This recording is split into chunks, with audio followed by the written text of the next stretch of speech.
The light charitable trust 18ാമത് Ponnani area കുടുംബസംഗമം സംഘടിപ്പിച്ചു. പൊന്നാനി സൗത്ത് സലഫി മദ്രസയിൽ വെച്ചാണ് സംഗമം നടന്നത്. അനാഥകളുടെയും വിധവകളുടെയും സംരക്ഷണ സംവിധാനമായി പ്രവർത്തിക്കുന്ന ദി ലൈറ്റ് ചാരിറ്റബിൾ ട്രസ്റ്റിന്റെ 18ാമത് പൊന്നാനി ഏരിയ കുടുംബസംഗമം പോലീസ് ഇൻസ്പെക്ടർ ജലീൽ കറുത്തേടത്ത് ഉദ്ഘാടനം ചെയ്തു.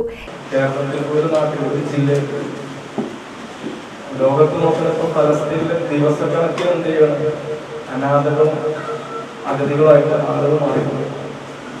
ഒരു സുപ്രഭാതത്തിൽ ബോംബ് വീണാല് ഉപ്പ നഷ്ടപ്പെടുന്നു, ഭർത്താവ് നഷ്ടപ്പെടുന്നു, സഹോദരി സഹോദരന്മാർ നഷ്ടപ്പെടുന്നു.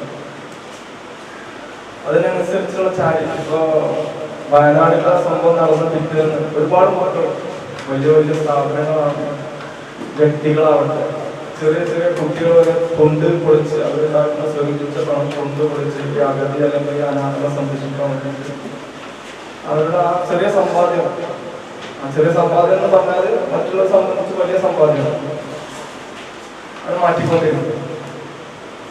AP അബ്ദുൾ റഹ്മാൻ മൗലവി അധ്യക്ഷത വഹിച്ചു. ഡോക്ടർ അബ്ദുൾ അഹദ് മദനി മുഖ്യാതിഥിയായിരുന്നു. ലിയാഖത്ത് അലി സ്വാലിഹി മുഖ്യപ്രഭാഷണം നടത്തി. സലീം തോട്ടുങ്ങൽ, T. അഹമ്മദ് കുട്ടി, ഷാജി അർഷിദ, ഷമീർ ബാബു, സെയ്ദ്, RV ഹുസൈൻ, ദിറാത്ത് തുടങ്ങിയവർ സംസാരിച്ചു. മുസ്ലിമിന്റെ ഒരു ദിവസം എന്ന വിഷയത്തിൽ റാഷിദ് സ്വബാഹിയും സുരക്ഷിത കുടുംബം എന്ന വിഷയത്തിൽ താജുദ്ദീൻ സ്വലാഹിയും ക്ലാസ് എടുത്തു. റാഷിദ് സ്വബാഹി സ്വാഗതവും VM ബഷീർ നന്ദിയും പറഞ്ഞു. NCV news Ponnani.